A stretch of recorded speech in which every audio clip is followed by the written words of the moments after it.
E hoje a nossa conversa vai mergulhar justamente numa dessas fundações, que muitas vezes passa batida. Os padrões para nomear coisas em dados. Padrões de nomenclatura.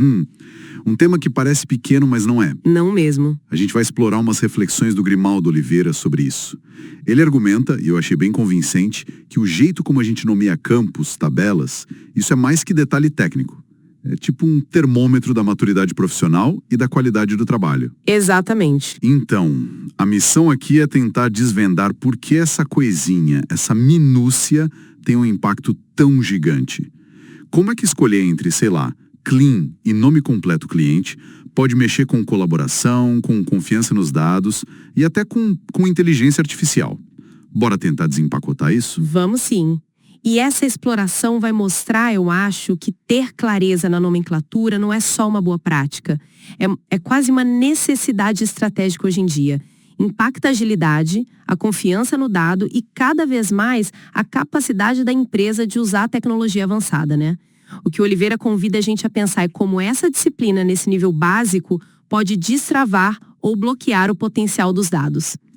Como essa clareza virá base para a inteligência que a gente quer tirar lá na frente. Ótimo ponto de partida. Então, vamos começar pelo cenário ruim que o Grimaldo descreve. A falta de padrão, que ele diz que transforma a exploração de dados em verdadeiros labirintos. Além da confusão óbvia, que mais que isso causa no dia a dia de quem trabalha com dados? Olha, as consequências são bem grandes, sabe? E podem minar a eficiência, assim, de fininho.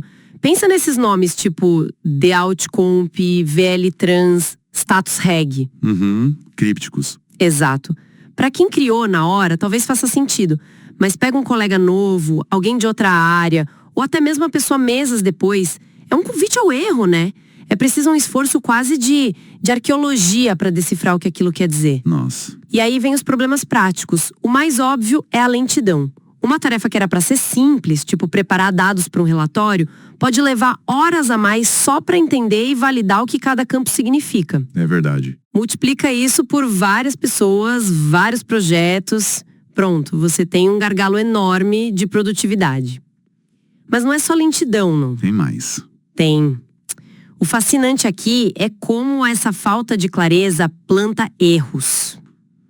Uma análise de vendas pode dar totalmente errada porque alguém achou que VTOT era valor bruto, mas na verdade era líquido. Caramba! Ou uma carga de dados entre sistemas que falha, ou pior, carrega dado errado, porque ID cliente aqui foi mapeado para o COD cliente novo lá e ninguém viu que a lógica por trás era diferente. Isso me lembra logo de governança de dados, que está super em alta. Como essa bagunça nos nomes atrapalha a governança? Atrapalha.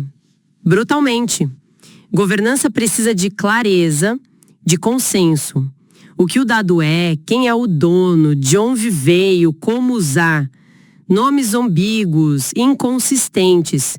Eles destroem essa clareza. Certo. Como é que você define um dono de negócio para um campo chamado Campo Extra 01?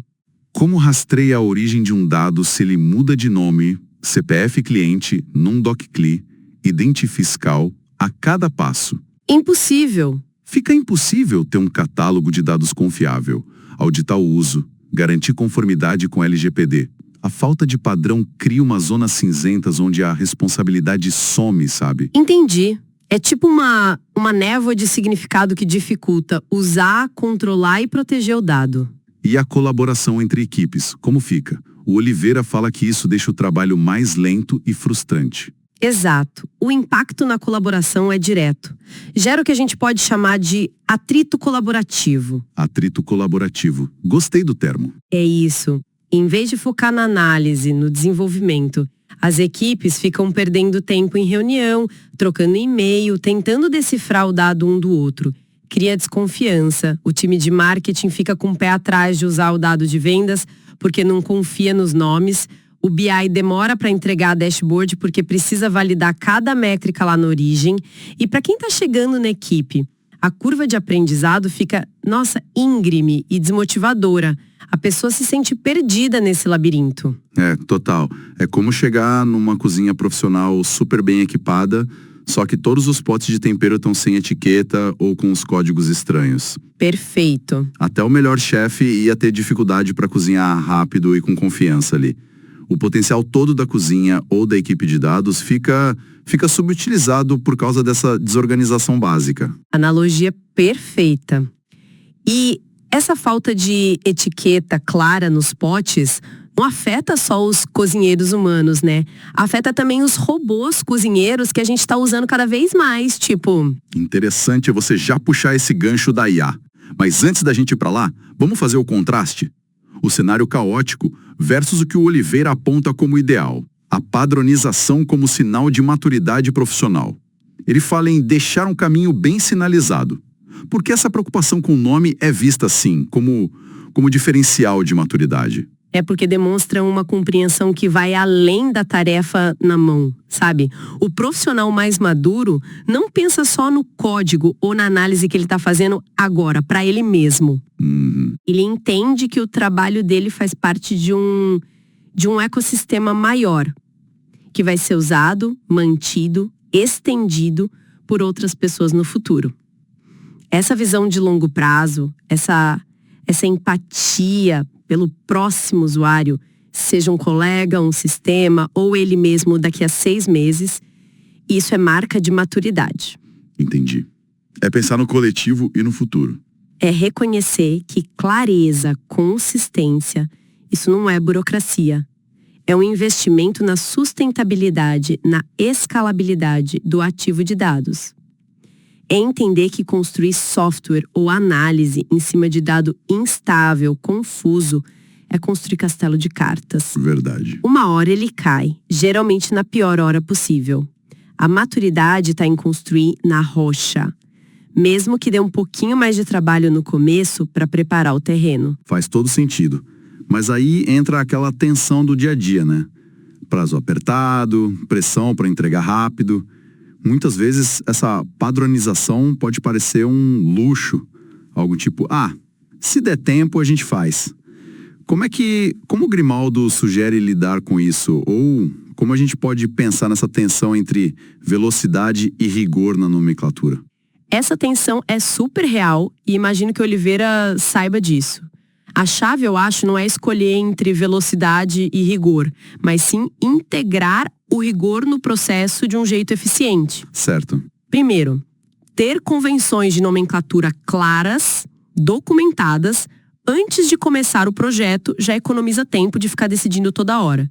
Se todo mundo sabe que data é AAA, MM, DD e chave primária é ID nome tabela, pronto, a decisão está tomada. Já adianta, né? Exato. Segundo, usar ferramentas que ajudam a validar, a aplicar esses padrões automaticamente. Isso tira o peso do esforço manual. E terceiro, talvez o mais importante, cultura.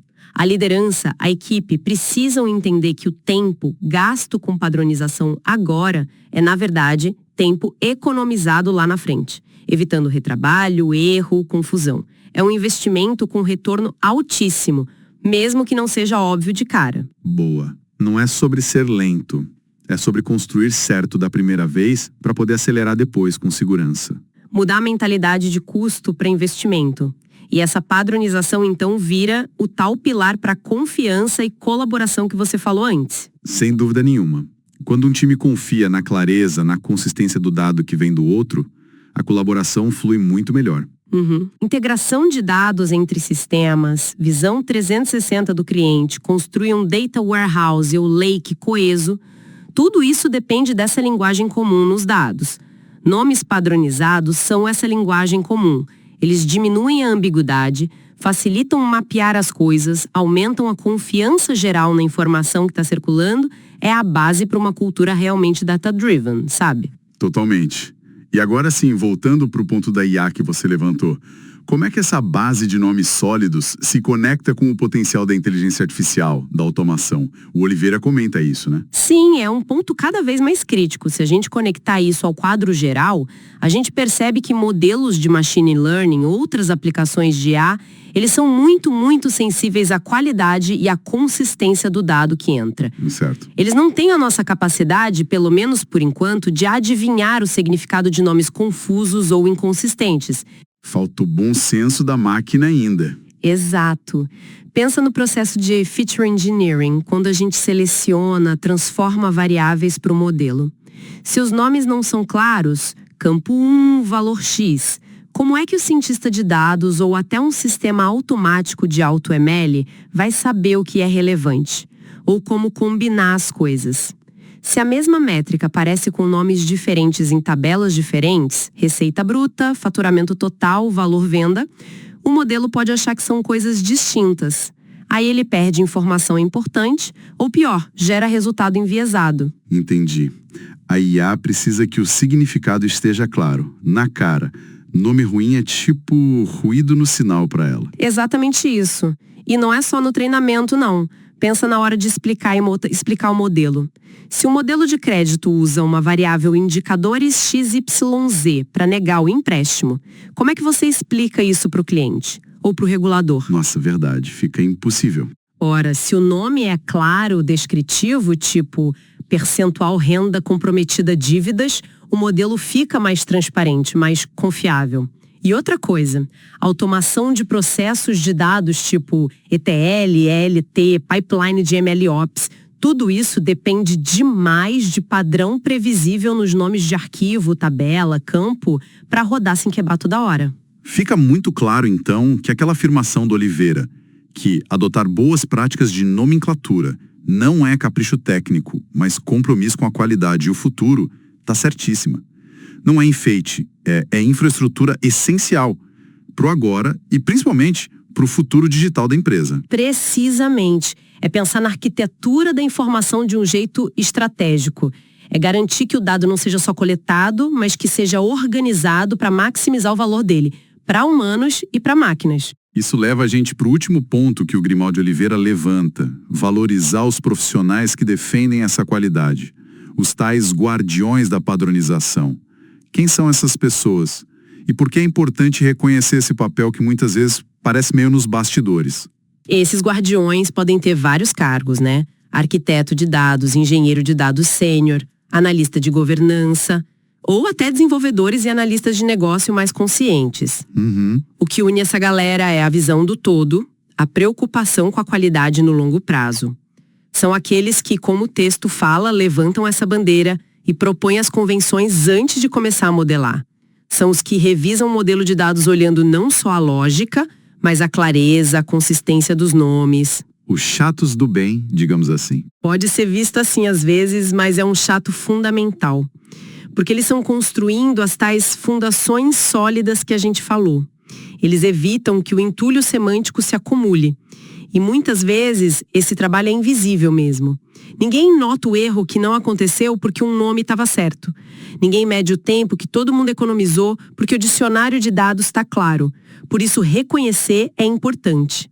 E como seria esse reconhecimento na prática? Além do tapinha nas costas, claro. Pode ser de várias formas.